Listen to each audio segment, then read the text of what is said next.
जिग्नेश देसाई जी, Australia से। श्री हरिवंश, राधे राधे। राधे राधे महाराज जी। महाराज जी, मेरा सवाल है कि भक्ति के साथ आदमी को जिंदगी में सकारात्मक कैसे रहना चाहिए, जिंदगी में पॉजिटिव रहना कितना जरूरी है? भक्ति ही पॉजिटिव कर देगी, भक्ति ही पॉजिटिव कर देगी। अभक्त कभी पॉजिटिव हो ही नहीं सकता, वो अपने आप का नाश करता रहता है। जो अभक्त होता है, भगवान से विमुख होता है, जो नास्तिक होता है, जो नकारात्मक सोच होती है, वो अपना नाश करती है। दूसरे का नाश तो करती है, वो अपना नाश करती है। भक्ति ही सकारात्मक सोच है। ऐसा आप कह सकते हैं कि सकारात्मक सोच को ही भक्ति कहते हैं, या भक्ति का परिणाम ही सकारात्मक सोच है। आप इन दोनों को अलग करके ना देखिए। सकारात्मक सोच ही भक्ति का फल है, या भक्ति ही सकारात्मक सोच है, आप ऐसा समझ लीजिए। तो सकारात्मक सोच, अगर लौकिक भोगों की मांग है, लौकिक भोगों की तरफ हम अधर्म पूर्वक बढ़ रहे हैं, तो भक्ति नहीं है। भक्त तो वो है जो धर्म पूर्वक विषयों का सेवन करता है। भक्त वो है जो धर्म पूर्वक चिंतन करता है, धर्म पूर्वक आचरण करता है, धर्म पूर्वक बोलता है, धर्म पूर्वक देखता है, उसका हर चेष्टा धर्म पूर्वक होता है, वो भक्त होता है। और वो सकारात्मक होता है, वो पॉजिटिव ही चिंतन होगा, अपना और दूसरों का भी पॉजिटिव चिंतन होगा। और नकारात्मक सोच अभक्त भगवत विमुख के हृदय में आती रहती है, वो दूसरों की भी हानि करेगा और खुद की हानि भी करेगा। वासनात्मक खेल, नाना प्रकार के अधर्माचरण, ये सब नकारात्मक सोच में ही प्रकट होते हैं। क्यों? परमात्मा में, आत्मा में सुख का अनुभव नहीं हो रहा, तो इसीलिए तो पापाचरण हो रहे हैं, इसीलिए बाहर भटक रहे हैं। और जब भक्ति का सुख मिलता है तो निज सुख होता है, मन आनंद में डूबा होता है, तो बाहरी पापाचरण फिर नहीं होते। जब हृदय में, घर में खाने को मिल जाए तो बाहर कौन भटके? जब हृदय में आनंद मिल जाए तो बाहर क्यों भटके? तो सकारात्मक सोच और भक्ति, भक्ति और सकारात्मक सोच ये एक ही बात है। हमें तो कभी इसमें अंतर नजर नहीं आ रहा। आपको अंतर नजर आ रहा है क्या? करने पर कभी कभी भक्ति करते हुए भी मन अपना नकारात्मक विचार में चला। हाँ, तो अभी भक्ति रंग नहीं ला रही, अभी उस कोटि की भक्ति नहीं हुई। अभी अंतर पड़ रहा है नाम जप में, अभी अंतर पड़ रहा है आपके चिंतन में, आपके भजन में। अगर आप निरंतर भजन का अभ्यास करें तो सोच के लिए जगह कहाँ रह जाएगी? नकारात्मक सोच के लिए क्यों रह जाए? मेरा प्रीतम सर्वज्ञ है, वो मेरी हर बात जानता है और सर्वत्र है, तो मेरे पास भी है और सर्वशक्तिमान है, तो मुझे दूसरे से कोई चाह की जरूरत नहीं, वही पूरा करेगा। वो सर्वज्ञ है, सर्वत्र है, सर्वशक्तिमान है, फिर मुझे क्या चिंता करना, फिर मुझे क्या अपनी सोच करना? हमारे सामने जो कर्तव्य उसका हम पालन करते हैं, परिणाम महामंगलमय होगा, हमें चिंता नहीं करनी। जब आप उसको भूल जाते हैं तब आप सोच में उतरते हैं, और जब आप सोच में उतरेंगे तो आपकी सोच तो नकारात्मक ले ही जाएगी। जैसे पानी को कहीं भी छोड़ो वो नीचे ही जाएगा, अगर उसे ऊपर चढ़ाना है तो यंत्र की जरूरत है। अगर आपकी सोच को ऊपर ऊर्ध्वगामी भगवत भाव में करना है तो मंत्र की जरूरत है। नाम मंत्र भूले तो का हनुमंत विपत्ति प्रभु सोई, जब तो सुमिरन भजन नोई। फंसा देगा मन, नकारात्मक सोच में फंसा देगा। इसलिए हर समय राधा राधा जपो, हर समय कृष्ण कृष्ण जपो, हर समय राम राम जपो। जो भगवान नाम आपको प्रियो, नाम जप करो, खाली मत रहो। इसमें पैसा नहीं लगता, नाम में क्या पैसा लग? अंदर हमारी सोच खाली ना रहे, क्योंकि अगर सोच खाली रहेगी तो संसारिक सोच आ जाएगी। नाम चल रहा है, राधा राधा राधा राधा, कभी सत्संग सुन रहे हैं, कभी शास्त्र स्वाध्याय कर। अब हम जैसे कार्य में लगे तो नाम बीच बीच में बोलने में क्या जाता है? हर 5 मिनट में अगर एक बार राधा बोल दोगे तो आपका धीरे धीरे भजन 24 घंटे चलने लगेगा। क्योंकि एक बार राधा बोला, अगली बार 5 मिनट चूक ना जाए, इसलिए कई बार राधा निकल जाएगा। राधा बोलना है, 5 मिनट के बाद खाली नहीं होना चाहिए, हर 5 मिनट में एक बार राधा बोलना है, तो हर समय राधा राधा चलने लगेगा। आप नियम बनाओ, 5 मिनट में एक बार राधा, खाली नहीं जाएगा 5 मिनट, 5 मिनट 24 घंटे में खाली नहीं जाएगा। हर 5 मिनट में हम एक बार राधा बोलेंगे, ज्यादा कठिन नहीं है। 5 मिनट में एक बार राधा बोलना है, तो आप ये करके देख लो। अगर 24 घंटे के लिए मन न फंस जाए राधा नाम में तो हमें बताला। हर 5 मिनट में एक बार हमें राधा नाम बोलना है, हर 5 मिनट खाली नहीं जाना चाहिए, एक बार राधा बोलना है, तो आपका चिंतन बनने लगेगा कि 5 मिनट हुए कि नहीं, राधा बोलना है। तो कितने बार राधा आप बोल लेंगे 5 मिनट में, समझ रहे? तो आपकी देखना पवित्रता बढ़ने लगी। जब हम भगवान नाम जपते हैं, भगवत चिंतन करते हैं, तो हमारा हृदय पवित्र होता है। देखो आप यहाँ बैठे हो, एक शांति महसूस हो रही नहीं, एक मतलब जगत से कुछ हटकर ऐसा लग रहा है ना? क्यों लग रहा है? क्या है? क्योंकि भगवत चर्चा हो रही, भगवान की चर्चा हो रही, नाम की चर्चा हो रही, और कोई जादू चमत्कार थोड़ी आपको चाहिए। सच्ची मानिए, आपको सिर्फ आपका ज्ञान चाहिए, आपको सिर्फ आपके अंदर जो आनंद है वो चाहिए। अब आप अपने ज्ञान और आनंद को बाहर खोज रहे हैं, दूसरे शरीरों में, भोगों में, वस्तुओं में, इसीलिए खाली हैं। अगर आप लौट पड़े तो आपके अंदर वही ज्ञान है जो बड़े बड़े ऋषि मुनियों के अंदर है, आपके अंदर वही आनंद है जिसे भगवान कहते हैं, भगवदानंद। आप उनके अंश हो, आपको किसी और आनंद की जरूरत नहीं, पर वो समझ पाना कठिन है। इसलिए नाम जप करो, सत्संग सुनते रहो, और जब निगेटिव सोच होने लगे तो आप उसका साथ मत दो। मन के साथ जब हम हो जाएंगे तब फिर हम फंस जाएंगे। मन से अलग होकर, एक गंदा सोच रहा है, राधा राधा राधा राधा, वो जलाएगा, उसको सह जाओ, आप पवित्र हो जाओगे। अब देखो, यही हम कहते हैं, भजन का फल आपके विचार हैं। शरीर रोग से ग्रसित हो, विचार निरोग हैं, ए आनंद में हो। शरीर स्वस्थ है, विचार रोगी है, गंदा काम, क्रोध, लोभ, मोह, मद मत्सर, दुर्गति है। उसी को ठीक करने के लिए अध्यात्म है। रुपया पैसा से काम क्रोध नहीं जीते जाते, नाना प्रकार की भोग सामग्री से अंदर की जलन शांति नहीं की जा सकती। बाहर की ऐसी चमड़ी को ठंडा कर सकती है, हृदय के नहीं। हृदय के सूत्रों को जब हमारे ठंडा चाहिए तो भागवती, बिना भगवान के चरण के हृदय शीतल नहीं हो सकता। नहीं, ऐसे विचार, ऐसे सूत्र निकलते रहेंगे, हृदय जलता रहेगा।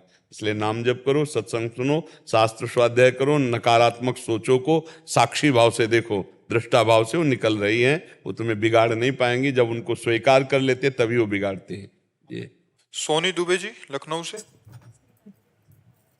श्री हरिवंश महाराज जी, मेरा प्रश्न है कि अपने प्रियजनों के हित के लिए भगवान जी से कुछ मांगना चाहिए या उन पर छोड़ देना चाहिए कि वो जो करेंगे सही करेंगे हमारे हित के लिए? अरे, अपना आपका धैर्य है। अगर आपका धैर्य इतना कार्य करता है कि वो तो सर्वज्ञ हैं भगवान, उनसे क्या मांगना है, वो तो जानते हैं। जैसे माँ को पता है अपने बच्चे को कब क्या पवाना है, ऐसे हम हैं तो सब उनके बच्चे।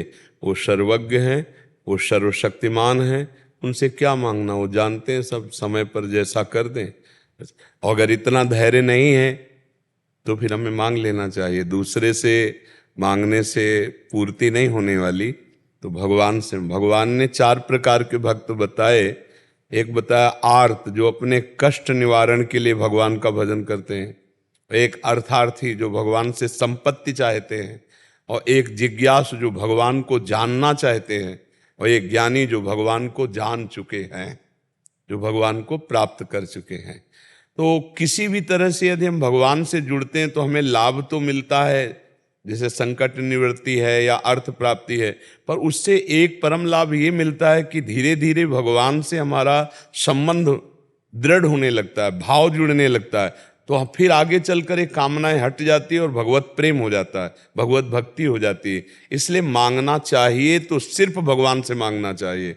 और अगर इतना धैर्य है, इतना विवेक है कि भगवान तो सर्वज्ञ, उनसे क्या मांगना, तो फिर इंतजार करो, धैर्य करो, मत मांगो। लेकिन अगर धैर्य नहीं है तो फिर हमें मांग लेना चाहिए प्रभु से।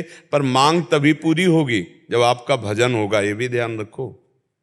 अगर भजन नहीं है तो फिर मांग भी पूरी नहीं। आप सोचो मैं मंदिर चला गया, भगवान से कह के आया हूं, तो ऐसे नहीं सुना जाता।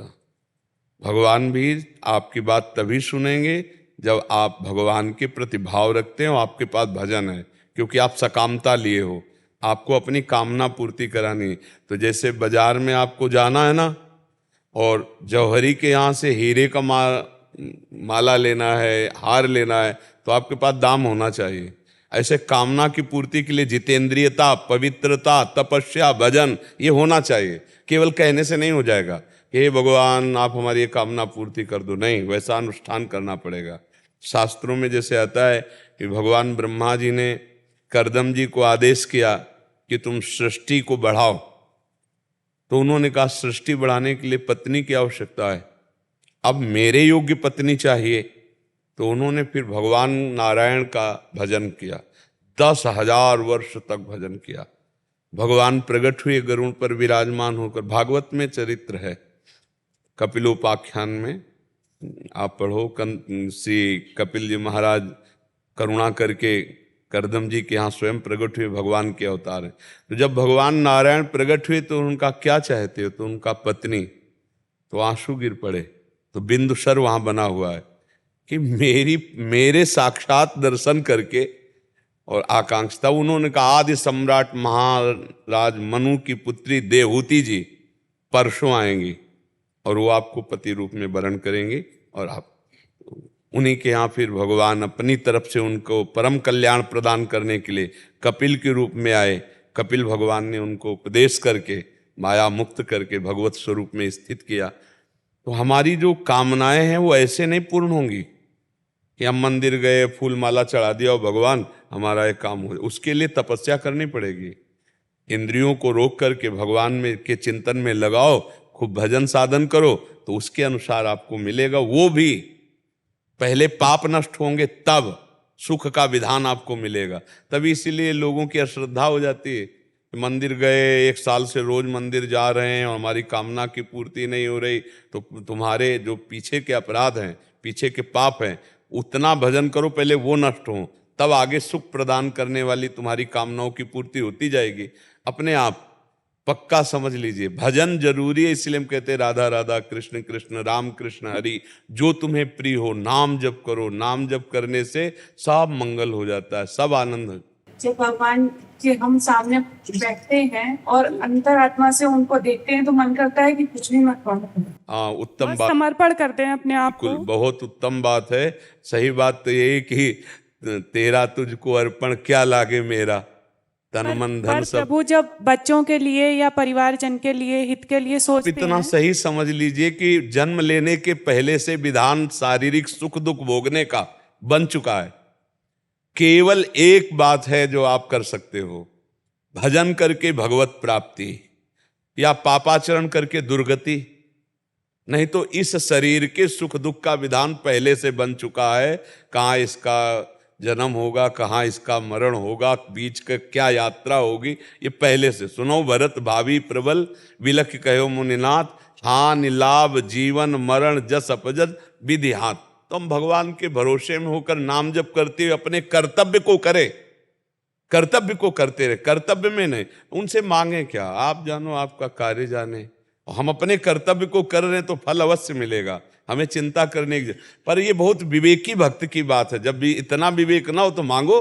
जगत पिता है, आपने हमको सृष्टि में प्रकट किया, अब हमें यह आवश्यकता है तो आप ही, जैसे बेटा किससे मांगे, अपने पिता से मांगे। तो या तो इतनी जोर का संबंध भाव बन जाए कि प्रभु मेरे हैं, तो अपने बाप से जैसे हक पूर्वक हम मांगते हैं ऐसे प्रभु से मांगे। और या फिर प्रभु की दुकान में अगर हमें जो सामान खरीदनी तो भजन रूपी पैसा होना चाहिए। अगर भजन नहीं है तो फिर बात नहीं। तो ये जो समर्पण है ये हक पूर्वक आ जाता है, फिर अपनापन, ये तन मन प्राण आपको समर्पित है। अब आप देख लीजिए हम आपसे क्या कहें। हे दिलवर, हमने जब पूरा जीवन ही आपको दे दिया तो आपसे क्या कहे। जब दिल दे दिया तो दिल की दुख सुख की बातें आप जानते हो ना, फिर आपसे क्या कहे। वो बहुत ऊंची बात हो जाती है। और ये बहुत उत्तम है कि आप भक्ति करती हो, नाम जप करती हो, तभी ऐसी उत्तम धारणा आती, समर्पण। ये आत्मसमर्पण नौधा भक्ति, श्रवणम कीर्तनम स्मरणम विष्णुपाद सेवनम अर्चनम वंदनम दास्यम सख्य आत्मनिवेदनम। इसे आत्मनिवेदन नवी भक्ति कहते हैं कि अब चाहे दुख मिले चाहे सुख मिले, आपसे क्या मांगना। ये तन ये मन ये प्राण सब आपका, हे नाथ आप देख लीजिए। ये बहुत अच्छी बात है, पर ये इस पे टिके रहना बड़ा कठिन बात है। शरीर में प्रतिकूलता आते ही मांग खड़ी हो जाएगी, नहीं है? लेकिन नहीं, बात ये नहीं है। बात ये कि अनंत जन्मों के पाप का परिणाम ये शरीर में आना है, उसको भोगना है। पर ठाकुर की इतनी कृपा है कि इस रोग में, इस भोग में भी उनका चिंतन चल रहा है, उनका भजन चल रहा है, उनकी सेवा चल रही। बड़ी कृपा है, वो हमें अपनी सेवा में लगाए हुए हैं। तो समर्पण में जो आनंद है वो मांगने जांचने में तो है नहीं। पर फिर मांगे तो किससे मांगे। अगर जिसकी मांगने की इच्छा हो तो हम बार बार प्रार्थना करते हैं, केवल प्रभु से मांगो। ये मनुष्यों से मांगने से क्या हो। तो हम दाता से मांगे, जो सबके दाता है, भगवान श्री हरि से मांगे, प्रभु से मांगे जी। प्रकृति जी। श्री हरिवंश महाराज। श्री हरिवंश महाराज जी। महाराज जी, अपने जीवन की विषम परिस्थितियों में स्थिर कैसे रहें। विषम परिस्थितियां आती हैं, जो प्रतिकूलताएं आती हैं जीवन में, उसमें जैसे हम बहुत बड़ा तूफान चलता है तो अगर नजदीक कोई पहाड़ हो और उसका आश्रय ले ले तो सुरक्षित हो जाते हैं कि अब तूफान हमको उखाड़ नहीं पाएगा, हमें उड़ा नहीं पाएगा। बहुत बढ़िया आश्रय ले लिया। तो हर परिस्थिति में वही टिक सकता है जिसने देह की, प्राणों की, संबंधियों की ममता प्रभु के चरणों में बांध दिया है। हमारी बात को समझना, प्रभु के चरण ऐसे हैं कि उनको कोई उखाड़ नहीं सकता। प्रभु के चरण क्या, प्रभु का जिसने आश्रय ले लिया उस भक्त के चरण नहीं उखाड़ पाए। रावण की सभा में अंगद ने राम जी के चरणों का चिंतन करके और कहा कि अगर कोई वीर हो इस सभा में तो बार बार मेरे स्वामी को मनुष्य मनुष्य कहता है, मैं उनका एक तुच्छ दास हूं। राम प्रताप सुमिर पन रोपा, पैर रख दिया उखाड़ दे कोई तेरी सभा में, तो राम जी सिया जी को हार जाएंगे, वापस चले जाएंगे। कोई वीर नहीं उखाड़ पाया, हिला भी नहीं पाया चरण को। क्यों? भगवान का चिन्ह। तो भगवान के चरण कौन उखाड़ सकता है? तो सबकी ममता ताग बटोरी, मम पद मनहि बांध बर डोरी। यदि हम अपने शरीर, अपने प्राण, अपने संबंधियों की ममता भगवान के चरणों में समर्पित कर दे तो कोई भी परिस्थिति हमें डिगा नहीं सकती, कोई भी परिस्थिति हमें विचलित नहीं कर सकती। तो भगवान की शरण में सबकी ममता ताग बटोरी, मम पद मनहि बांध बर डोरी, तो कोई परेशानी नहीं है। भगवान जब जैसी आवश्यकता होती सब दे रहे, खान पान को दे रहे, कपड़ा दे रहे, दवा दे रहे, व्यवस्था दे रहे। तो हर परिस्थिति में तो वही विचलित नहीं होगा जिसको भरोसा और ममता श्री भगवान से है। अगर शरीर और संसार से तो विचलित तो हो ही जाएगा। भरोसा यदि भगवान से है, संबंध यदि श्री भगवान से, सबकी ममता ताग बटोरी, मम पद मनहि बांध बर डोरी, वो विचलित नहीं होगा, अन्यथा विचलित हो जाएगा। विचार करके आप देख लो इस विषय को। तो अगर अपनी ममता और अपना संबंध एकमात्र श्री भगवान से हो तो हम जीत जाएंगे इस माया से, नहीं तो ये माया विचलित क्या कर देगी, हार जाएंगे, हम परास्त हो जाएंगे। जी। अर्पित निगम जी लखनऊ से। राधे राधे। राधे राधे। राधा वल्लभ श्री हरिवंश महाराज जी। महाराज जी, श्री कृष्ण जी ने गीता जी के ज्ञान का सर्वोच्च उत्तराधिकारी अर्जुन को ही क्यों माना? आज के समय में हम सब की हालत रणभूमि में खड़े अर्जुन के समान ही है। मन का विचलित रहना, गांडीव का हाथ से छूटना, पैरों का डगमगाना, ऐसे में अपने साथ अर्जुन के समान क्या श्री कृष्ण को अपना नित्य सखा मानकर अपना प्राण समर्पित किए? आज हम सब अर्जुन के समान है ऐसा नहीं बोल रहे, अर्जुन के समान नहीं है। अर्जुन की चरण धूलि की वंदना करो और उनके कुछ बातें अनुसरण में आ जाए। रोम रोम से अर्जुन के श्री कृष्ण निकलता है, रोम रोम से।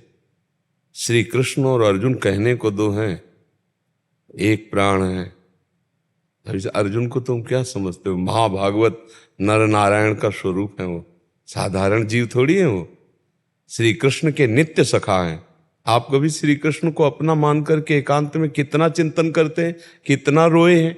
आपकी स्थिति क्या है? अरे ये कहो, अर्जुन जी ने लीला करके हमको गीता को उपदेश निकलवाया। जैसे बछड़ा पिन्हाता है जब गाय को तो गाय दूध देती है, तो श्री कृष्ण से गीता प्रकट करवाई अर्जुन जी ने। नहीं, अर्जुन जी को गीता के ज्ञान की जरूरत नहीं है। बद्री नारायण में 10,000 वर्ष भगवान नर नारायण आज तप किए, आज भी कर रहे हैं, आगे भी करते रहे। वही है अर्जुन जी, और कोई थोड़ी है। अर्जुन जी भगवान नर नारायण का अवतार है। तो बच्चा, अर्जुन जी की पहले तो समानता की बात ना लाओ। देखो, हम छोटे बन के चलेंगे तो बड़े बन जाएंगे, और अभी से बड़े बनने की गांडी है तुम्हारे पास? तुम तो कहते हो सब गांडी की प्रतीक्षा। मतलब कहने की बात अलग होती। माँ जैसी और माँ में अंतर होता है, नहीं होता? बोले माँ जैसी सब है, माँ में अंतर होता है। भगवान शंकर को भुजाओं से युद्ध में तृप्त कर दिया। भगवान शंकर को भुजाओं से तृप्त कर लिया। पढ़ लेना महाभारत में, किरात वेश में जब भगवान शंकर आए तो गांडीव भी लील गए, तूणीर के सारे बाण समा गए भगवान किरात में। तब फिर जो बाहुयुद्ध हुआ, तब भगवान शंकर ने कहा, मैं प्रसन्न हुआ, किरीटधारी अर्जुन, विश्व में दूसरा कोई नहीं है जो मुझसे बाहुयुद्ध कर सके, देवादिदेव महादेव। तब पाशुपतास्त्र दिया। अर्जुन की समानता इस विश्व में कोई दूसरा है ही नहीं। जैसे जब स्वर्गलोक गए तो इंद्र के सिंहासन पर आधे पे अर्जुन बैठे थे, आधे पे देवराज इंद्र। आज तक हमको बताना, दूसरा सिंहासन भले मिल जाए किसी भजन करके पहुंचे हुए देवता या ऋषि मुनि को देवराज के सिंहासन पर नहीं बैठेंगे। आगे कोई बात, जिस समय उर्वशी जी नृत्यांगना बन करके आई तो अर्जुन के रूप को ही देखती रह गई और अर्जुन उर्वशी जी को देखते रह गए। तो देवराज इंद्र ने शाम के आज्ञा करी कि उर्वशी अर्जुन की सेवा में उपस्थित हों। और उर्वशी जी अप्सरा हैं, देवांगना देवी हैं। वो अर्जुन के पास बड़े उत्साह से गए। अजान बाहु कमल लोचन, जैसे श्री कृष्ण वैसे अर्जुन। जाकर के उन्होंने अपनी भावना प्रस्तुत की तो अर्जुन ने माता कुंती की तरह उनको प्रणाम किया। तो उनका सावधान, ये प्रणाम नमस्कार मुझे नहीं, क्योंकि मैं तुम्हारी सेवा में काम भाव से युक्त होकर आई हूं। तो उनका ऐसा तो कदापि हो ही नहीं सकता। माता कुंती में और आप में हमारी दृष्टि में कोई भेद नहीं। तो उनका फिर आपने वही शब्द उच्चारण किया जो मैं सुनना नहीं चाहती। सभा में क्यों देख रहे थे हमारी तरफ? तो उनका इसलिए देख रहा था कि आप ही हो हमारे पूर्वजों की मां, क्योंकि महाराज पुररवा और उर्वशी से ही ये पुरुवंश का प्रादुर्भाव हुआ। मैं अपने वंश की जननी को देख रहा था कि इस देवी से ही हमारे वंश का प्रादुर्भाव हुआ। बोले ऐसा मत सोचो, यहाँ कितने नाती पोते आए और हमसे मिलकर के चले गए, क्योंकि स्वर्ग का भोग भोगने के लिए हम देवांगनाएं हैं। उनका ऐसा कदापि नहीं हो सकता। तो उन्होंने कहा आखिरी बार कहते हो मुझे स्वीकार करो, क्योंकि इस समय मैं तुम्हारे प्रति आकर्षित हूं, और अगर नहीं स्वीकार करते तो मैं शाप दे दूंगी। तो उनका मैं आखिरी बात कहता हूं, माता कुंती से भी बढ़कर मैं आपको मानता हूं और आपके चरणों में प्रणाम करता हूं। इसके आगे मैं कोई बात सुनना नहीं चाहता। तो कहा जा नपुंसक हो जा। तभी देवराजेंद्र ने उसे 1 वर्ष के लिए सीमित कर। उर्वशी जी काम भावना का आवाहन करे और विश्व में कोई ऋषि मुनि, अर्जुन के अलावा की बात कर रहा हूं, वो मूर्छित ना हो जाए, वो अपने स्थिति से डिग न जाए। कोई बिरला ऐसा होगा जिसे भगवान रक्षा करे।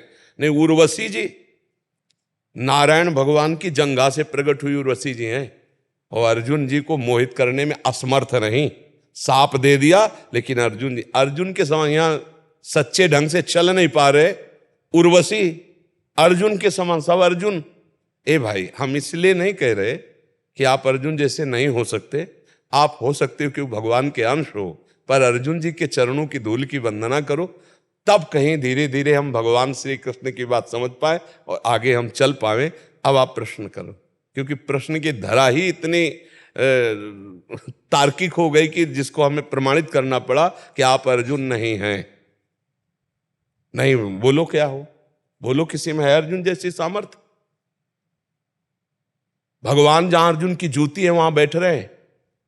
रथी की जहां पादुका होती है वहां सारथी बैठता है। अब देखो ना, रथी अर्जुन, तो पादुका जहां है वहीं तो बैठे हैं। और कौन है? ध्येयम सदा परिभवग्नम अभीष्ट दोहम तीर्थास्पदम शिव विरंचिनुतम शरण्यम भृत्यार्थिहम प्रणतपाल भवाब्धिपोतम वंदे महापुरुष ते चरणारविंदम। बड़े बड़े शिव विरंच जिनको नमस्कार करते वो श्री कृष्ण। तो अर्जुन की समानता हम लोग अपने को अर्जुन नहीं कह सकते। हाँ, अर्जुन जी ने हमारे लिए ही गीता का उपदेश भगवान से प्रकट करवाया। हम उनके चरणों में नमस्कार करके गीता के उपदेश को धारण करें। अब क्या प्रश्न है आपका? ऐसे में हमें अपने सारथी रूपी श्री कृष्ण की प्राप्ति कैसे होगी? मतलब कह रहे हैं कि अर्जुन की तरह ही हमारी हालत हो रही है, ऐसा इनका भाव है। हाँ, तो देखो, पैर डगमगा रहे हैं। गीता जी भगवान ने सबको उपदेश किया है। गीता जी को गुरु मानो, गुरुवाणी मानो, वंदे कृष्णम जगत गुरु। और गीता जी ना समझ में आती हो तो संतों से समझो। संत गुरुदेव हैं, संत भगवान के स्वरूप है, संत श्री कृष्ण के स्वरूप है, इसमें कोई अंतर नहीं। जाने संत अनंत समाना, भगवान कह रहे सातों सब मुहिमय जग देखा मोते अधिक संत कर लेखा। तो किसी संत भगवान में गुरु बुद्धि कर लो और उनके उपदेश मान लो, तुम्हारा मंगल हो जाएगा। नहीं, अब तुमको यही देखना है कि हम तो गुरु मानेंगे, अधरों पे मुरली हो, ललित त्रिभंगी हो, तो भी संत शरण जाना पड़ेगा, रास्ता पूछना पड़ेगा, कैसे चले कैसे। तो भगवान के डायरेक्ट श्रीमुख से निकली हुई गीता जी है, मतलब उसमें कोई मिलावट नहीं है, शुद्ध भगवान के श्रीमुख से निकला हुआ उपदेश है। यद्यपि जो ब्रह्म ऋषि संतजन करते हैं वो भी भगवान ही करते हैं उनके हृदय में बैठकर, पर वो भगवान की वाणी। तो गीता जी को पढ़ो, अर्थ सहित प्रकाशित है, टीका प्रकाशित है, उन टीकाओं को पढ़ो और भगवान को गुरु मान लो। तो तुम्हें ढूंढने की जरूरत नहीं पड़ेगी। तुम्हारे हृदय में भगवान बैठा हुआ है, ग्रंथ में भगवान बैठा हुआ है, संत में भगवान बैठा हुआ है, हर पंथ में भगवान बैठा हुआ है, नहीं बैठा हुआ? तो हाँ बच्चा, फिर चलो वैसे चलो, आनंद पूर्वक, संशय मत करो, और मेरी राय में सबसे छोटे बन जाओ तो सबसे बड़े बन जाओगे। यहाँ प्रकृति का जो नियम है, जो छोटा बनने की कोशिश की वो बड़ा बन गया, और जो बड़ा बनने की कोशिश की वो मिटा दिया गया। रहे न रावण सम अभिमानी, हिरण्याकश्यप सम वरदानी, खान विभव की खान जगत में कुछ दिन के मेहमान, भजले श्री भगवान जगत में कुछ दिन के मेहमान। थोड़े दिन का समय है, छोटे बन जाओ और नाम जप करो, भगवान की लीला कथा गाओ, संतों की चरण धूल माथे पे रख के उनके सामने प्रणत होकर बैठो, ज्ञान प्रकाशित होने लगेगा। अभी आपको श्री कृष्ण दिखाई देने लगेंगे। यदि संत में, गुरुदेव में श्री कृष्ण दिखाई दे तो फिर चराचर में देखने की हमारे अंदर सामर्थ्य आ जाती है। जैसे गुरु में हम ब्रह्म बुद्धि कर ले, गुरु साक्षात परब्रह्म, तो फिर हम उसी को फैलाते हैं। अखंड मंडलाकारम व्याप्तमेन चराचरम, सब जगह मेरा परब्रह्म स्वरूप गुरुदेव विराजमान। यही भगवान तो उपदेश कर रहे हैं, वासुदेवा सर्वमिति सा महात्मा दुर्लभा। भजन करो, बहुत अच्छे बच्चे हो जो अध्यात्म की जिज्ञासा रखते हो, पर सच्चे जो मार्ग के पथिक हैं उनका अनुसरण करना होता है। नहीं तो क्या, अभी तो बुद्धि बच्चा है, अब धीरे धीरे तर्क में आ जाएगी, तर्क में फिर हो सकता है नास्तिकता में फैल जाए, फिर नास्तिकता में फैल करके अपने जीवन को बर्बाद कर लें, और इसी को श्रद्धा में पलटा दो। श्रद्धा उसे कहते हैं जो वाक्य संतों से निकले, शास्त्रों में सुने, वो यथावत बिना तर्क के हमने स्वीकार कर लिया और चल पड़े तो हमारे अनुभव में आ गए।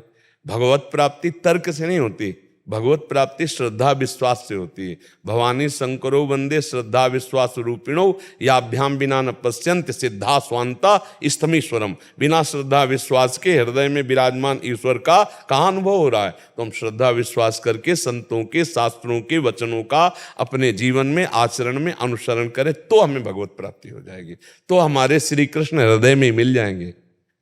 इस शरीर रूपी रथ में भगवान श्री कृष्ण आपको बैठे दिखाई देंगे।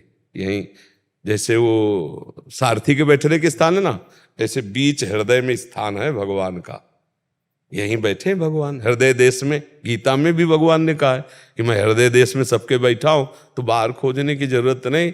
अंदर आंख धीरे अंदर पलटो, अपनी दृष्टि अंतर्मुख हो, और हा कृष्ण तो यहीं प्रकट हो जाएंगे। रुदु सुश्रम राजन कृष्ण दर्शन, पहले रो श्री कृष्ण के लिए, तब श्री कृष्ण मिलेंगे। अभी तो बातें हम श्री कृष्ण की करेंगे और इच्छा भोगों की रहेगी। मिलना श्री कृष्ण से चाहते हैं पर भोगना भोग विषय चाहते हैं। हमने ये नहीं कहते कि भगवान से मिलना नहीं चाहते, चाहते हैं, पर वो बहुत धीमी चाह है, बहुत धीमी, और भोगों की बड़ी प्रबल चाह है। तो जहां भोग सामने आते उन्हें भोग लेते, तो श्री कृष्ण मिलन की चाह ढक जाती है। फिर वो चाह, जब भोगों का त्याग हो तो वो चाह प्रकाशित हो जाए, नहीं तो फिर वो प्रकाशित नहीं होती। राख से ढकी अग्नि की तरह वो ज्ञान होता है, हर जीव के अंदर ज्ञान है, पर जहां भजन रूपी हवा चलाओ तो राख हटी और भम से आग ज्ञानाग्नि जगे, तब वो अपने अंदर ही परमात्मा का अनुभव करके वो मुक्त हो जाता है, जीवन मुक्त हो जाता है। नाम जप करो, आचरण पवित्र रखो और खूब सत्संग करो, शास्त्रों का श्रवण करो, जो महापुरुषों के वचन है उनको सुनो, तो अभी ज्ञान प्रगट बहुत बढ़िया अवस्था है। इसी अवस्था से लगो तो आगे बढ़ जाओगे। कोई नशा नहीं होना चाहिए, कोई गंदी बात नहीं होनी चाहिए, ना देखने की, ना सुनने की, ना बोलने की, ना करने की, तब इस मार्ग में अग्रसर हुआ जाता है। जी गुरुजी, आप बहुत ही बड़े काउंसलर है। जैसे मैं पेशे से एक डॉक्टर हूँ। काउंसलर मतलब क्या होता है? मतलब लोगों को अपनी बातों से समझाना, और उनका कुछ भी चीज गलत छूट जा रहा है, जैसे ड्रग्स, जैसे कि व्यभिचार, जैसे कि कोई भी डिप्रेशन, एंजाइटी। तो मैं पेशे से एक डॉक्टर हूँ, मेरे पे बहुत मरीज आते हैं डिप्रेशन, एंजाइटी के। हमें इतना समय लग जाता है दवाइयों से उन्हें ठीक करने में, पर आपके विचारों से, आपके सानिध्य में आने से और नाम जप से उतना प्रभाव पड़ रहा है यंगस्टर्स पे कि वो बहुत जल्दी, हाँ, प्रभु का गुरुजनों का प्रताप काम कर रहा है। और बात यह है कि इसमें भगवत शक्ति काम करती है। हम लोग भगवान के आश्रित हैं, कोई जादू टोना तो जानते नहीं, हमारे वही जब कुछ है तो वही सब आपका परिवर्तन कर रहे हैं, वही मंगल कर रहे हैं। पूरी सृष्टि उन्हीं की है, तो अब जैसे भगवान ने निमित्त बना दिया, बुलवा रहे हैं, तो सबका मंगल हो रहा है, सबका मंगल हो रहा है। जो औषधियों से रोग दूर होता है वो भगवान की सामर्थ्य तो औषधियों में है ना, तो वही वचन से बैठा करके दूर करवा रहे। सामर्थ्य तो उन्हीं की है, औषधियों में भी सामर्थ्य भगवान ने ही दी है ना। भगवान ने शक्ति डाली, इस औषधि से ये सुधार होगा, तो ऐसे ही भगवान ने वचन में सामर्थ्य दे दी, इस वचन से सुधार हो जाएगा। देखो, जब हम निष्काम और निश्चल और अपनापन करके आपसे बात करेंगे तो आपको हमारी बात माननी ही होगी। और अगर हम राब और कुछ लोभ और अभिमान करके बात करें तो आपके हृदय पर वो बात असर ही नहीं करेगी, पक्का समझ लो। और जब हम हृदय से दैन्य होकर के और आपसे अपनापन करके कि आपका कल्याण हो जाए, तो ये बात आपके अंदर घुस जाएगी दिमाग में और ये घूमती रहेगी, ये गलत है छोड़ दो, ये गलत है छोड़ दो, और आप उठने लगोगे, आपको आनंद की प्राप्ति होने लगेगी। शिवानी जी महाराष्ट्र से, राधे राधे, प्रणाम महाराज जी। महाराज जी, मन के विरुद्ध कोई बात और चीज होती है, वो काम या चीज करने से मन उठ जाता है, परिस्थिति अनुसार कभी वो काम करना पड़ता है पर मन नहीं लगता। अगर सत कार्य है मन न लगे तो चिंता नहीं करनी चाहिए, असत कार्य है मन न लगे तो बहुत अच्छी बात है। अगर सत कार्य है और मन नहीं लग रहा तो हमें जबरदस्ती वो कार्य करना है, क्योंकि मन का कोई भरोसा नहीं है कि बराबर साथ दे, किसी का साथ नहीं देता। ये कभी तो इतना सुंदर चलता है कि धन्यवाद देने का मन होता है, कभी इतना गंदा चलता है कि इसको डांटने का मन होता है। बहुत कभी दुष्टता दिखाता है तो कभी बड़ी साधुता दिखाता है, कभी बड़ी अच्छी सलाह की तरफ चलता है तो कभी बहुत ही गंदी बात करता है। तो हमको इसके निर्णायक बनना, इसके गुलाम नहीं बनना। हम लोग प्रायः इसके गुलाम बन चुके हैं। ये जैसी बात करता है वैसी में हमें दस्तखत करवा लेता है, हम फंसते चले जाते हैं, पिटते चले जाते हैं, मिटा देता है, हमारे अस्तित्व को मिटा देता है। और जिसने इस पर लगाम कस ली वो महान होता चला जाता है। इसलिए हमें जरूरी नहीं है कि हमको इसकी बात पूरी ही करनी है। जब हम पूरी नहीं करेंगे तो ये खुद जलेगा, और उसकी जलन को हम अपनी मान लेते हैं, इसलिए हम फेल हो जाते हैं। बोले बहुत मन जल रहा है, अरे जलने दो ना, बहुत दुष्ट है, बहुत पापाचरण करवाया है, बहुत जन्म में, इस जन्म में भी। ईमानदारी से आप देखिए इस जन्म में आपकी क्या हालत की है इसने, ईमानदारी से। यहां जैसे अपने वृंदावन में बैठे हैं तो ईमानदारी से देख लो, अपनी जितनी याद है कि इस बेईमान साथी मन ने हमको कितनी कितनी गंदी बातें करवा दी।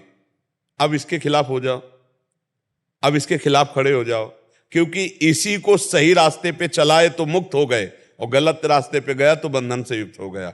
जितनी जेल भरी है इसी की दोस्ती से भरी है, मन की दोस्ती से। मन ने कहा ये कर दो, जेल पहुंचा दिया। जितने भोग शरीर के पाप के रोग आते हैं, जो रोग आते हैं, जो दंड मिलता है वो पाप का होता है। जितने पाप हैं सब इसी के कराए हुए हैं, मन के। और मन से जब हम दोस्ती कर लेते हैं, ये कर लो, तो लगता है यार अगर नहीं करेंगे तो ये जलाएगा मुझे नहीं जलाएगा, खुद जलता है और पवित्र होता है। पर लोग इस बात को ना जानने के कारण, इसलिए हमें लगता है जब मन हमारा साथ ना दे रहा हो और वो सत कार्य हो तो जबरदस्ती करना चाहिए।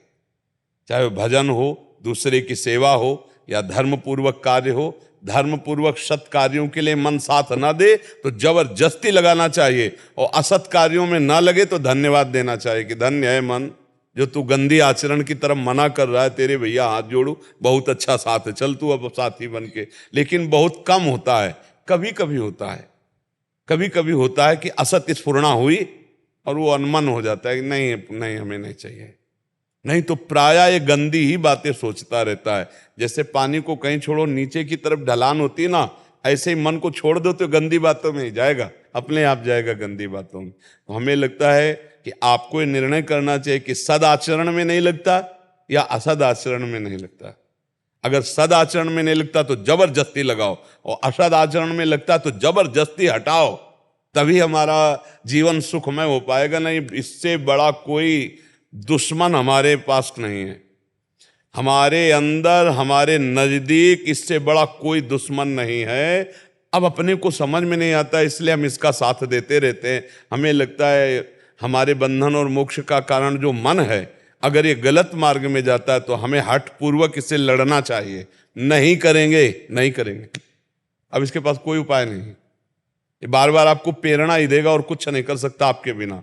और अगर आपके भाई मन कर रहा है कि आज तो, फिर वो आपको बर्बाद कर देगा। फिर वो हठीला है, ऐसा हठ करेगा कि आपको ले ही जाएगा।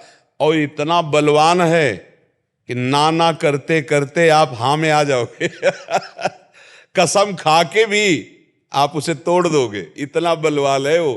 पर वो है आपके ही बल से बलवान। यदि आप डाउन ना हो, आप दस्तखत ना करो, हाँ ना करो, तो कुछ नहीं कर सकता है, पक्का समझ लो। पर ये अंदर ही अंदर इतना जलन पैदा करता है कि हमें लगता है हाँ तो आज खा लेते हैं, बस आज खा लेते हैं, कल से नहीं खाएंगे। बड़ा मन प्रसन्न है, और आज खाया तो कल फिर उसी समय जब खाया था, बस आज खा लेते हैं। और ऐसे करते करते वो नशेबाज बना देता है, नहीं बना देता है। ऐसे ही हर दोष ये करवा रहा है। राम सुंदर जी, कोट कपूरा से। राधे राधे गुरु। राधे राधे महाराज जी। गुरु जी, श्री जी कृपा से दुकान में सारा दिन व्यस्त रहने के कारण कभी कभी भजन कम हो पाता है तो मन उदास हो जाता है महाराज जी, ऐसे में क्या बहुत करें? अच्छा है, उदास हो जाना बहुत अच्छी बात है भजन के लिए। पर हमें लगता है दुकान में बहुत बढ़िया भजन हो सकता है। जो व्यापार में सामने ग्राहक आता है, ग्राहक, पहले हम उसमें राधा वल्लभ लाल की भावना करें, आओ प्रभु अंदर, कहना नहीं, अंदर से आ। और उससे जो बातचीत करके सामान दे रहे हैं, उस समय बीच बीच में राधा, अंदर ही राधा, राधा। तो हमारी पूजा हो रही है, पूरे दिन तुम्हें आनंद रहेगा। जो अभी उदासी आती फिर आनंद रहेगा। देखो, अगर इस पद्धति, जो हम पद्धति आपको बता रहे हैं वही हम चला रहे हैं, जो हम खा रहे हैं वही आपको बता रहे हैं। नहीं तो हम सुबह से लगे हैं, 12-1 बजे रात्रि से अपनी दिनचर्या करके 2 बजे रोड में उतर के और फिर अभी चल। और हर समय व्यक्ति का ही संयोग है। अब एकांत तो भजन मिला नहीं सुबह से, तो हम उदास ना हो जाएं, क्योंकि हम बाबा जी बचपन से भजन में ही लगे, लेकिन हम हर समय भजन में रहते हैं, भगवान की बातें कर रहे हैं, आप सब में भगवान की भावना कर रहे हैं, मेरे भगवान इन रूपों में आए। और ये सब सेवा श्री भगवान के लिए। और बीच बीच में हमारा सुमिरन चल रहा है, दिमागी जो हमारा पूर्वाभ्यास है। नहीं तो हम ये सब बंद कर दें। तो ऐसे ही आपको व्यापार करना अनिवार्य है, क्योंकि परिवार चलाना है।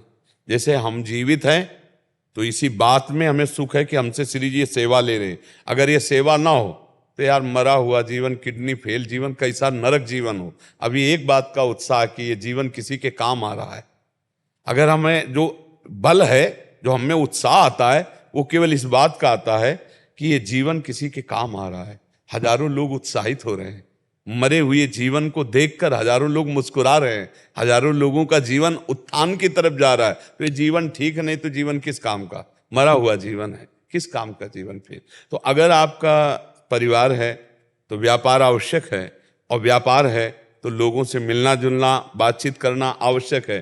फिर इसी को भजन मान लिया जाए तो हमारा भगवत प्राप्ति का सहज उपाय हो जाए। भगवान ने कहा यत करोषि, जो करो मेरे लिए करो। जब दुकान में जाओ तो ठाकुर जी को प्रणाम करके बैठो कि प्रभु अब 8, 10, 12 घंटा जो भी आपकी या व्यापार रूपी सेवा में रहेंगे, इसमें हो सकता है मैं आपको भूल जाऊं, पर मैं पहले से कहता हूं ये आपकी सेवा के लिए कर रहा हूं। और जब दुकान बंद करो तब प्रणाम करके हे प्रभु ये 10 घंटा के समय में जो भी हमसे व्यवहार और भजन हुआ वो सब आपको समर्पित करते हैं, निश्चित भगवत प्राप्ति हो जाएगी। अब इसमें क्या कठिनता है? बीच बीच में राधा राधा उच्चारण कर लिया, और आए हुए ग्राहक में है तो सबके हृदय मंदिर में भगवान। जैसे पंखा चल रहा है, ये जल रहा है, बल्ब जल रहा है, तो है तो बिजली ना। यंत्रों के अलग अलग करण हैं, इनका प्रभाव अलग अलग, लेकिन बिजली तो एक ही ना। ऐसे सब में परमात्मा रूपी बिजली एक ही। ये क्रूरापि पापिनो न च सताम संभाष्य दृश्याचे सर्वानुवस्थितया निरीक्ष परम स्वाराध्य बुद्धिर्मम। जो क्रूर हैं, पापी हैं जरूर, लेकिन उनमें भगवान है, क्योंकि चेतना जो है वो भगवान की, वो क्रियाएं पाप की हो रही, उनसे हमें मतलब नहीं। उसमें जो अंदर तत्व है वो श्री भगवान है। तो ऐसे हर ग्राहक के रूप में भगवान आ रहे हैं। बहुत प्रिय वचन बोलकर, ईमानदारी से, उचित मुनाफा लेकर अच्छी वस्तु उसको दीजिए और भगवान प्रसन्न हो जाएंगे। झूठ बोलने की जरूरत नहीं व्यापार में। लोग कहते बिना झूठ बोले नहीं चलता, नहीं, गलत तुम्हारा सिद्धांत है। हम 20 की सामान लाए, 30 की अगर नहीं बेचेंगे तो बिजली का बिल है, घर परिवार चलाना है, हमारा जीवन है। भाई दुकान में बैठे हैं तो बेचने का मतलब क्या है कि कुछ मुनाफा लेकर परिवार चलाना है। तो अगर हम 20-25 की चीज लाए और 30 की बेच रहे हैं तो सब कोई जान रहा मुनाफा ले रहा है, तो उसमें ये कसम खाने की जरूरत नहीं है भाई। हम कसम से कहते हैं इसमें बिल्कुल मुनाफा नहीं है और आपको केवल हम अपना मान के दे। लोग ऐसे नहीं कहने लगते, तो ये प्योर झूठ बोल रहे हो, ये पाप है, ये तुम्हारे लिए हानिकारक होगा। हम 25 रुपया किलो देते, तुम्हारा मन हो लेना हो ले, नहीं आप आगे किसी दुकान में देख लीजिए। बढ़िया वस्तु बेचो, अच्छे दाम में बेचो, उसकी कोई परेशानी नहीं है। और जब भगवान ये देखते हैं ना तो फिर उन्नति होने लगती है। और बेईमानी से जो कमाया हुआ पैसा है वो घर में किसी न किसी रोग, किसी न किसी परेशानी, अशांति का काम बन करके वो फिर नष्ट हो जाता है। तो हमें लगता है अधिक मुनाफा मत लो, उचित मुनाफा लो जो वास्तविक मुनाफा है, और अच्छी वस्तु दो, अच्छी वस्तु दी जाए, झूठ ना बोला जाए, उचित मुनाफा लिया जाए और ग्राहक को भगवान समझा जाए और बीच बीच में नाम जप किया जाए, तो हर व्यापार, हर कार्य से भगवत प्राप्ति की जा सकती है। नहीं तो इसलिए प्रसन्न रहो, और ये अच्छा है कि भजन के लिए उदास मन हो जाए, बहुत अच्छी बात है जी। ममता मिश्रा जी। पूज्य गुरुदेव, आपके चरणों में कोटि कोटि प्रणाम। महाराज जी, मैं ऐसा कौन सा कर्म करूं जो मेरे पति को परमात्म तत्व की प्राप्ति हो और उनके प्रति समर्पण का भाव हो उनका? सबसे बड़ी बात है प्रेम। अगर हमारे हृदय में अपने पति के प्रति भगवत भावना और भगवान के नाम में प्रेम, भगवान के चरणों में प्रेम, तो हम कुछ भी कर सकते हैं। देखो, पति में भगवत भावना करके अपने पातिव्रत धर्म से स्थित माता अनुसुईया जी ने भगवान श्री हरि, ब्रह्मा और देवादिदेव महादेव जी को 6-6 महीने का बालक बना दिया। पातिव्रत धर्म में बहुत बड़ी सामर्थ्य है। यदि अपने पति के अनन्य होकर उसमें भगवत भावना की जाए तो पति को भी भगवत प्राप्ति करा सकती है और आप खुद भगवत प्राप्त हो सकती हैं। धर्मराज जी से अपने पति को वापस ले लिया, ऐसा आज तक कहीं प्रमाण नहीं मिला किसी और के लिए। एक पतिव्रता नारी ने जो चमत्कार किया कि धर्मराज परम प्रवीण 12 महाभागवतों में है, उनकी बुद्धि को भी चकरा दिया। ऐसा महान तप है पातिव्रत धर्म। पर वो आज कलिकाल का ऐसा प्रभाव बढ़ रहा है कि आजकल नए बच्चे इन सब धर्म की बातों को तो कुछ समझ ही नहीं रहे हैं। आप अपने पति में भगवत भाव का दृढ़, मेरे पति मेरे साक्षात भगवान, ऐसा भाव करके, और जो नाम जप करो अपने पति को प्रदान करो, जो चाहो कर सकते हो। अपने पति को भगवत प्राप्त करा सकते हो, अपने पति का भगवत स्वभाव कर सकते हो। तप में, भजन में बहुत बड़ी ताकत है। बिना भजन के जो हमारी बुद्धि गलत निर्णय करती है या किसी की बुद्धि गलत निर्णय करती है, वो अपवित्र होती, पातकी बुद्धि होती। उसको शुद्ध करने के लिए ईश भजन सारथी सुजाना, अपने इष्ट का भजन, भगवान का भजन बुद्धि को सुजान कर देता है। इस शरीर रूपी रथ की बुद्धि सारथी है। अगर सारथी ठीक हो तो रथ सही जगह जाएगा। जो इंद्रियां हैं ये घोड़े हैं, मन है लगाम है, बुद्धि है सारथी है, जीव है रथी है। अब बुद्धि भ्रष्ट है,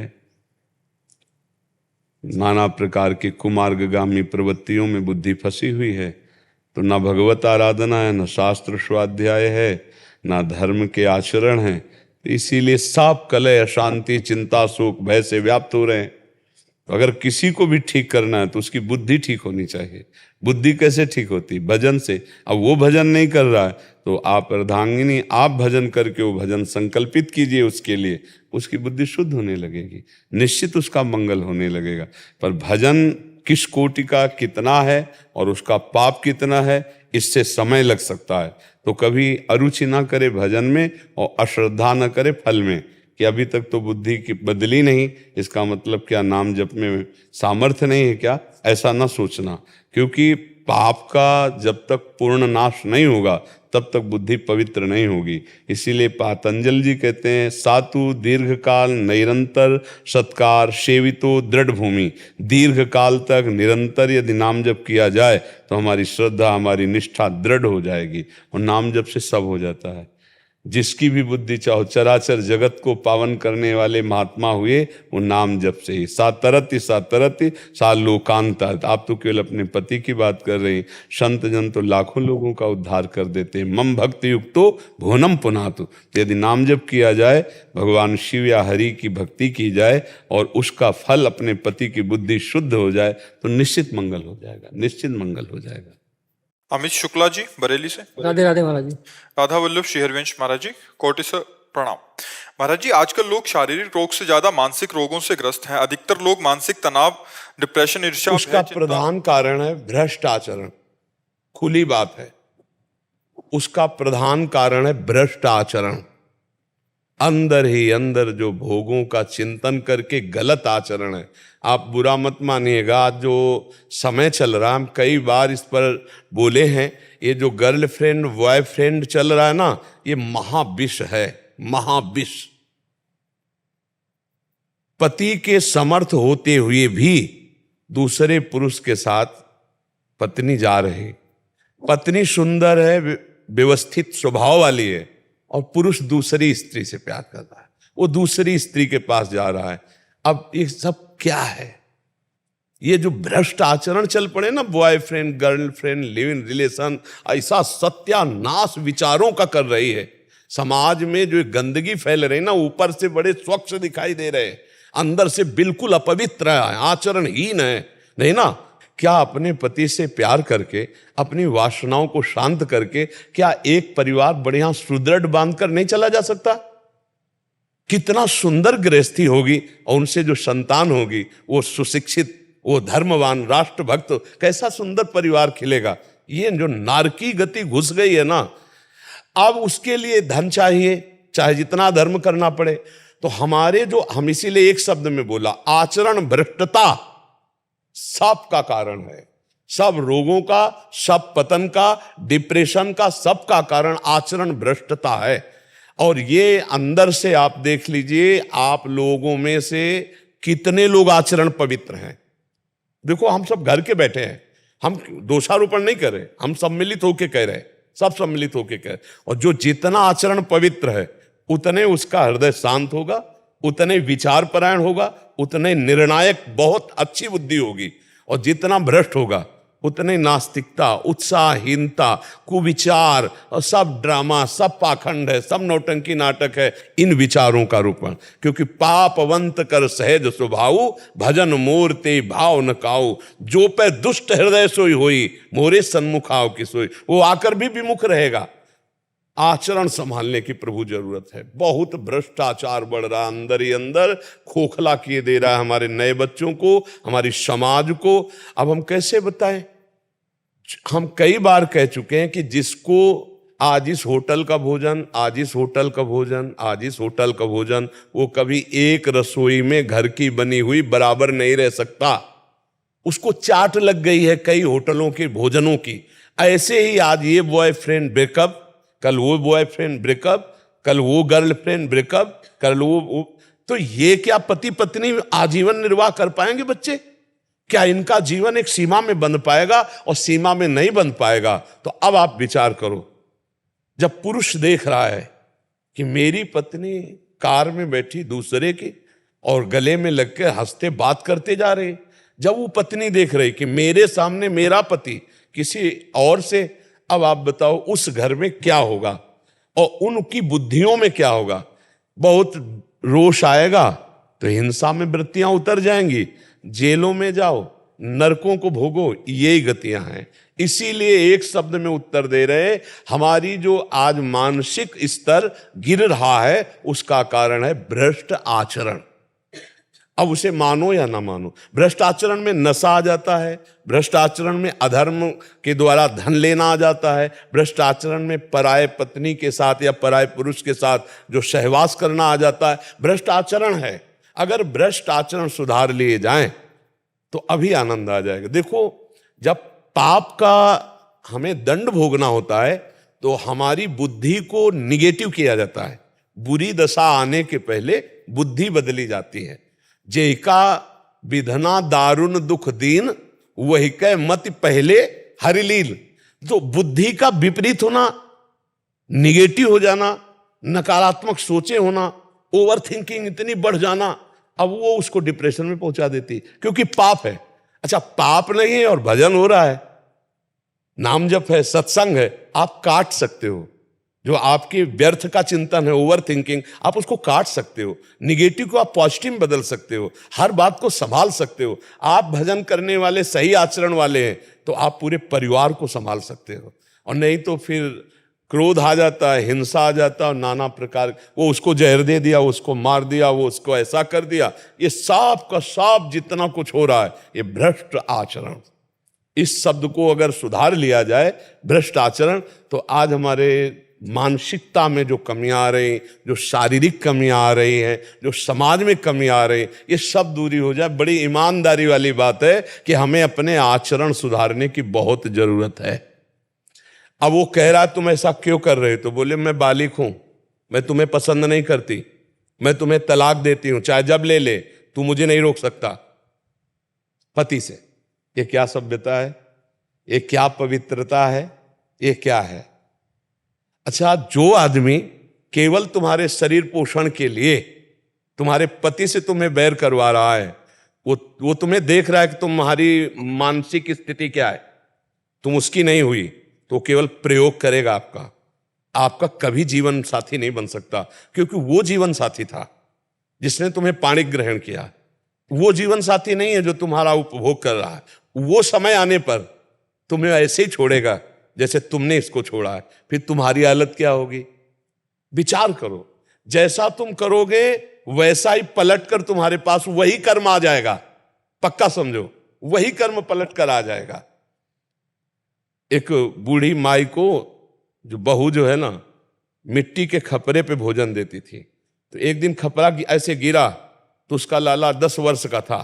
उसने कहा मम्मी संभाल के गिरने न पावे। बोले क्यों? बोले जब दादी बूढ़ी है ना, इसमें खाती है ना, तो जब आप बूढ़ी होगी ना तो इसमें मुझे खवाना है आपको। जो तुम दे रहे हो ना वो पलट के किसी दिमाग में जाके जम जाएगा और वही कर्म का तुम्हें हिसाब मिलेगा। इसलिए मुझे लगता है गलत आचरण, पापाचरण, अधर्माचरण, इनको छोड़ा जाए तो हम सुखी हो सकते हैं। इसीलिए अध्यात्म है, इसीलिए हम कहते हैं नाम जप करो, सत्संग सुनो, तुम्हारा मंगल होगा। देखो, ये जो अध्यात्म है केवल आपके मंगल के लिए है, ये कोई व्यापार नहीं है, आपसे कुछ ले नहीं रहे, आपको अपने जीवन की कमाई दे रहे हैं अध्यात्म की। तो इतना तो आप बुद्धि रखते ही हैं कि निस्वार्थ भाव से यदि अध्यात्म की चर्चा आपको मिल रही और आप धारण कर लो तो आपका परम कल्याण हो जाएगा। पर आज का समय है कि बिना पैसा के जो चीज मिलती है उसकी कदर नहीं होती। नहीं, पर कदर हो तो फिर अभी जैसे लगा कि 51,000 रुपया एकांतिक में, फिर आप बड़ी सावधानी से सुनेंगे क्योंकि 51,000 दिया है, बड़ी मुश्किल से हमको सुनने को मिला है। अच्छा, फ्री जैसे अलग तो उसमें, पर वास्तविक जो कदर करने वाले वो यही जानते हैं कि अध्यात्म कभी बिकता ले और जो बिकता है वो कभी अध्यात्म होता ले। ये भी बात समझ लो, अध्यात्म कभी बिकता ले और जो बिकता है वो अध्यात्म होता ले। अध्यात्म कभी पैसे से नहीं बिकता, वो तो भगवत स्वरूप है। हाँ, वो तो, और इसे स्वीकार कर लो तो मंगल हो जाएगा। और आज हमारे बहुत से भाई बहन स्वीकार कर रहे हैं, बड़ा परिवर्तन हो रहा है। श्री जी ठाकुर जी की बड़ी कृपा है। अब आज जैसे होगा, शनिवार था, 70-80 हजार लोग होंगे और उनमें से मुश्किल से 10-15% होंगे वृद्ध, माताएं, बहनें, बुजुर्ग नहीं, सब जवान जितने थे सब राधा राधा राधा। बड़ा अच्छा लगता है कि जब नौजवान भाई, तब लगता है कि अगर ये पीढ़ी सुधर जाए तो सब सुधर जाए, क्योंकि यही हमारे देश के भविष्य है। जो आज नशा में डूब रहे हैं, बेविचार में डूब रहे हैं, गलत आचरणों में जा रहे हैं। क्या होता है कि जैसे हम अधर्माचरण करते हैं ना तो हमारी क्षमता कम हो जाती है। जैसे नशा करने लगे, ड्रग्स आदि, तो क्षमता कम हो गई।